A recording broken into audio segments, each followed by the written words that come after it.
Assalamualaikum warahmatullahi taala wabarakatuh kepada semua anak murid ustaz daripada kelas 6 Pintar. Alhamdulillah wassalatu wassalamu ala Rasulillah amma ba'. Apa khabar semua? Ustaz harapkan semua dalam keadaan baik, sihat, berada di rumah.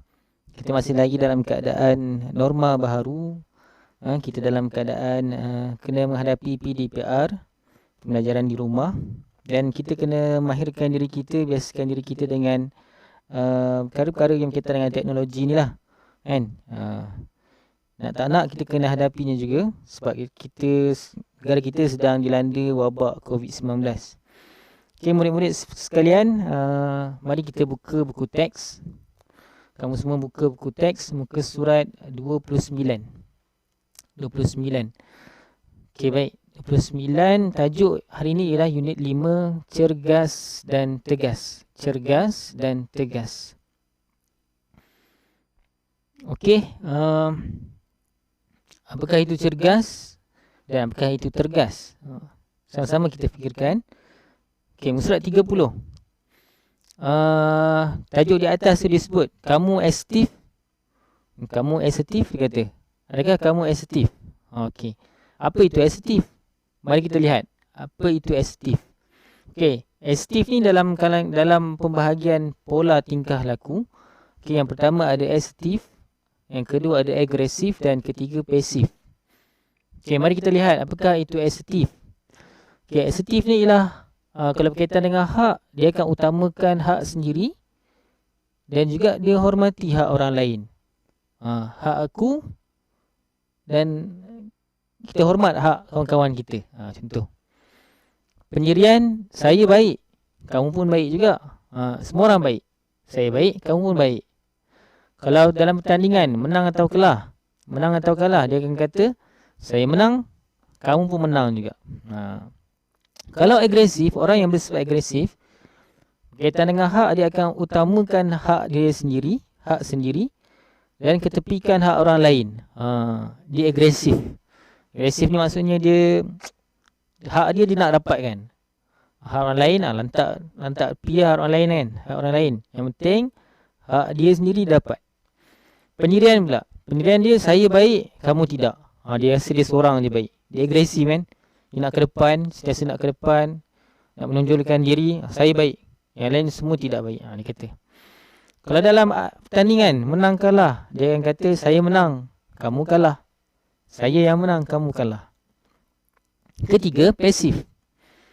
Pasif ni dia kata kalau berkaitan dengan hak, dia nak ketepikan hak sendiri dan dia utamakan hak orang lain. Dia pasif. Kalau kamu perasan, pasif ni dia macam orangnya dia diam je. Dia macam kurang keyakinan. Dia yang kata hak dia sendiri dia nak ketepikan.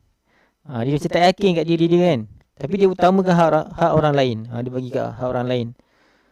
Pendirian dia, saya tidak baik, kamu baik. Dia rasa macam rendah diri. Dia kata, aku ni tak baik lah, saya tidak baik. Tapi kawan-kawan dia semua dia rasa baik daripada dia. Kalau dalam menang atau kalah, dia akan kata, saya kalah, kamu menang. Saya kalah, kamu menang. Dia mengaku kalah. Dia mengaku kalah awal. Belum lagi start pertandingan dah mengaku kalah. Saya kalah, kamu menang. Tak apalah, ambil lah. Dia tak nak. Itu orang yang pasif lah. So ada 3, asertif, agresif, pasif. Okay, murid-murid nanti kamu pilih. Kamu ni yang mana satu? Kamu asertif ke? Kamu agresif ke? Kamu pasif? Dan yang terbaik mestilah asertif. Okay. Tengok kat bawah tu. Ciri-ciri utama kemahiran asertif. Yang pertama, menyatakan pendapat secara berterus terang. Dia ada pendapat dia dan dia nyatakan dengan terus terang. Dia menghormati idea, keperluan dan perasaan orang lain. Okey, kalau orang lain ada idea, dia kata okey kamu silakan bagi idea. Pendapat kamu kalau jadi ketua kan. Okey, kamu ada pendapat. Okey. Ketiga, bijak meluahkan perasaan dan kepentingan dirinya. Contohlah bila dalam keadaan sedih dia akan rasa, okey kawan-kawan, saya berasa sedih di atas keadaan kita pada hari ni kan. Okey, kalau dia gembira, kawan-kawan, saya bergembira dengan situasi kita sekarang. Saya bergembira dengan kemenangan ini lah contoh. Keempat, tidak mudah dipergunakan oleh orang lain. Orang lain tidak akan mudah-mudah nak gunakan dia lah. Sebab dia tegas, dia ada pendirian. Menyuarakan perasaan tanpa bertindak agresif. Okey, dia akan menyatakan pendapat tanpa ada perlu untuk maki hamun, tanpa merendah-rendahkan orang lain, tidak agresif lah. Ini orang asertif. Dan dia menyatakan tidak kepada perkara negatif, menghargai diri sendiri dan orang lain, membuat keputusan tanpa menyinggung perasaan orang lain. Ni susah ni. Inilah peranan kemahiran asertif. Kita semua kena bercita-cita untuk jadi orang asertif. Kita tengok diri kita ketika ini. Adakah kita ni asertif, agresif ke pasif? Yang mana satu? Yang dekat sini kalau kita nak tengok yang terbaik ialah asertif lah. Sebab dia meraihkan semua orang. Kalau dia kata kalau contoh pertandingan kan. Pertandingan tinju, okey, dia menang. Kawan dia kalah kan, lawan dia kalah. Tapi di akhir pertandingan dia akan hormat yang kalah tu, dia akan angkat tangan sama-sama menang. Nak beritahu kat semua orang mereka ni sama-sama menang lah. Maksudnya walaupun saya menang tapi kamu pun boleh menang juga sebenarnya. Kamu pun menang di hati penonton-penonton kamu kan, di penyokong-penyokong kamu, keluarga kamu. Ini orang yang kita respect lah. Ini yang orang yang kita hormat. Okay, kamu boleh tengok muka surat 31 kan. Bicara hormat, penampilan hebat. Biasanya orang yang ada ciri-ciri asertif ni dia mampu menjadi seorang pemimpin yang baik. Menjadi seorang pemimpin yang baik. Kapten pasukan hoki. Boleh menjadi seorang pasukan debat. Ahli dalam pasukan debat. Okay, tak apa. Nanti kita akan pergi lebih mendalam tentang asertif ni. Cuma Ustaz nak kamu faham dulu apakah itu asertif, agresif dan pasif. Dan kita ni dalam bahagian yang mana?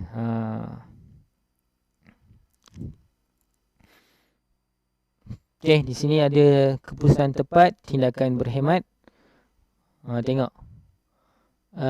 Bagaimana kita nak mengungkapkan kata-kata. Tengok. Kebolehan meluahkan perasaan. Kebolehan menyatakan pendapat secara terbuka. Kebolehan mempertahankan hak individu. Kita ada hak, orang lain pun ada hak juga. Tapi kita pertahankan hak kita. Okay. Murid asertif, sekolah positif. Okay, dia kata kat sini, kalau kamu asertif, kalau seluruh murid asertif, kalau kebanyakan murid asertif, akan menjadikan sekolah itu positif. Sebab apa? Sebab ciri-ciri murid yang asertif ni akan membantu sekolah, melahirkan murid-murid yang baik. Lebih-lebih lagi kita dalam sekolah amanah Malaysia ni, dia fokus kepada kemenjadian murid, membina murid yang baik. Dia kata, tingkah laku asertif bukan kurniaan semula jadi. Sebaliknya, kemahiran ini perlu dibina. Kemahiran asertif mantap apabila kamu bijak mengaplikasikannya mengikut situasi emosi yang dihadapi. Arash berjaya memperoleh maklumat mengenai asas membina dan mengaplikasikan kemahiran asertif seperti yang berikut. Okey. Kat sini ada asas mengaplikasi kemahiran asertif. Okey, banyak Kita kena pergi sikit-sikit. Tak perlu kita nak dalami semua. Cuma kamu kena tahu asas dia apa dia. Asertif, agresif, pasif, dan semua benda ni bukan lahir daripada kamu lahir je kamu terus dapat asertif. Kamu lahir je terus dapat agresif. Lahir terus dapat pasif. Dia boleh jadi dia ni satu pembentukan diri kamu lah. Kamu tengok orang tu macam tu, tengok ayah kamu macam tu, mak kamu macam tu, kamu akan ikut dia.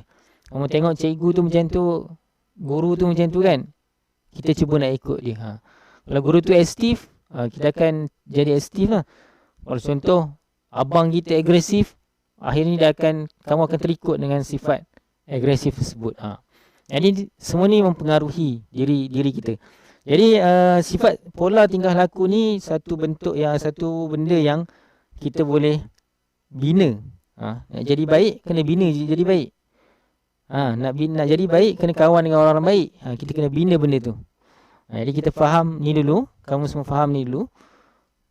Lepas tu baru kita tengok ke surat yang ni lah. Surat yang 33 ni lebih mendalam. Dia kata asas membina kemahiran asertif.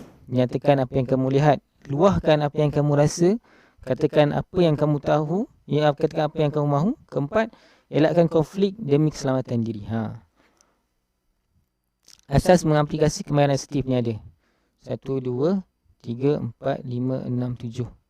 Okey, kamu cuba baca asas mengaplikasi kemahiran asertif. Okey, setiap manusia ni boleh berubah. Jangan risau. Contoh, kalau kamu tak pandai, kita belajar untuk jadi pandai. Kalau kita dalam keadaan yang marah, kita boleh berubah dalam keadaan yang tidak marah. Semua benda boleh berubah keadaan. Tapi pastikan kita cuba jadikan diri kita orang yang asertif, orang yang asertif. Pola tingkah laku asertif. Okey. Itu saja video untuk hari ini, rakaman untuk hari ini. Saya harap kamu boleh bezakan apakah itu asertif, agresif dan pasif. Dan kemudian kita akan buat latihan nanti di buku tulis. Okey, terima kasih semua. Assalamualaikum warahmatullahi taala wabarakatuh.